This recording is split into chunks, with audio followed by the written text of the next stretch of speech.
lot of people carry a lot of tension in their shoulders, and they can be carrying it for years and even decades, and not knowing what to do with it.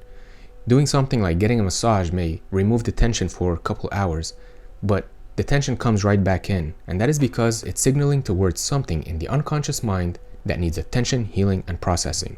The bad news is, tension in your shoulders negatively impacts your ability to use your voice comfortably and powerfully. The good news is, you can release every bit of tension in your body so that you can use your voice to its full potential. In this video, I want to share with you a story of working with a client and how we got to the root cause, the root memory that was creating all the tension in his shoulders, and we were able to dissolve it, heal it, and process it. Subsequently, he was able to use his voice comfortably and powerfully. And you may quickly realize that by listening to this story, it will increase your own awareness of potential root causes of your vocal inhibition, and you will be able to experience a great level of relief as well. But hey, if this is your first time here, I'm your favorite inhibited voice recovery coach, Hussam.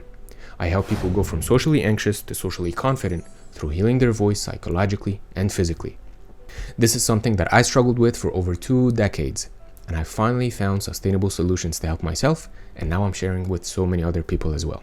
So if this is something that's relevant to you, I encourage you to join my free mini course, link in the bio, to learn the foundations for a healthy voice. And if you need one-on-one attention, find yourself visiting my website to schedule a free call so we can set you up with the right program and solution for you. If that sounds like a good deal, please hit the like and subscribe button if you haven't already, and let's dive in. I want to share with you an inspiring story of a business owner who transformed his life and business by overcoming a lifetime of suppressed emotions and vocal inhibition. This client grew up in a home where his voice was stifled. His childhood was filled with strict rules: speak when spoken to. Any attempt to talk or ask questions would get him facing harsh reprimand and sent to his room.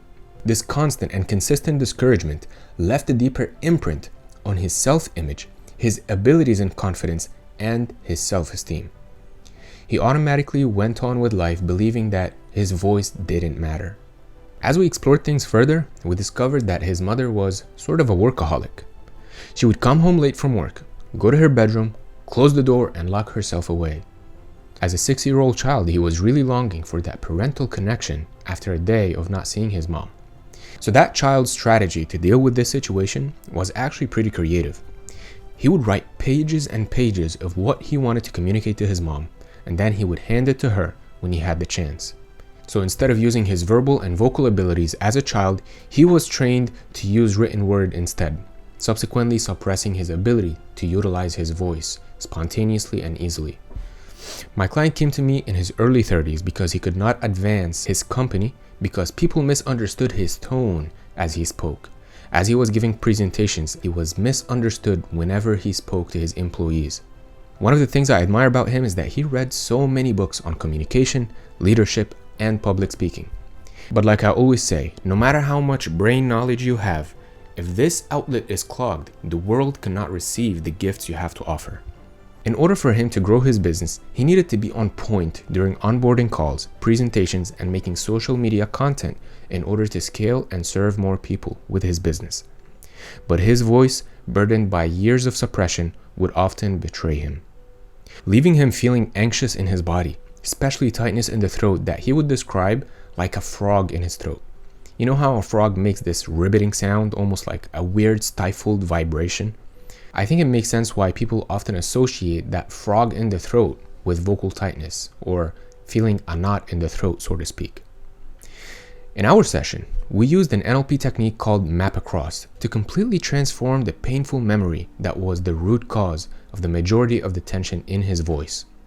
Through this powerful exercise, the old memory was reprogrammed. Instead of feeling neglected by his mother, now he remembers spending joyful moments in the playground as his mom is watching him, feeling the safety and connection he always desired from her. Imagine this becomes the new reality programmed deeper in the mind. What kind of positive results could it create in his self-image and behavior? Obviously, he would feel safe, like he belonged, and he has the ability to express and connect like a normal child would. Subsequently, as he's growing up and steps into the professional world, his interactions with others would not be based on the foundation of self-neglect, discouragement, and fear of punishment anymore, but it would be based on a foundation of love, confidence, power, and a strong sense of connection. But here's the truly fun part. I don't know about you, but I find the mind-body connection is truly surprising at times. The transformation didn't stop at the mind. The body responded too.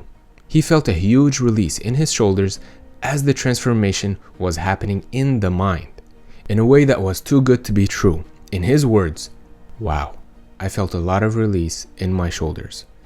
This is where he would tense up whenever triggers would happen, an area where he had carried a lot of tension for decades, creating a chain effect of tightness in his voice, making it sound high-pitched and weary during important business meetings and presentations.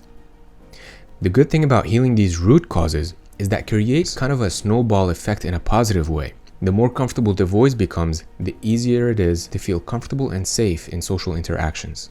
The more you realize that your brain is a supercomputer that needs maintenance and upgrades so that the apps don't crash all the time, the easier it is to upgrade memories in your mind so that instead of your body responding in stressful situations with throat tightness and your words are lagging and they just don't come out easily, your body can begin to respond with neutrality, relaxation, even passion for a resourceful expression. Yes, the very computers we rely on today were modeled after the human brain.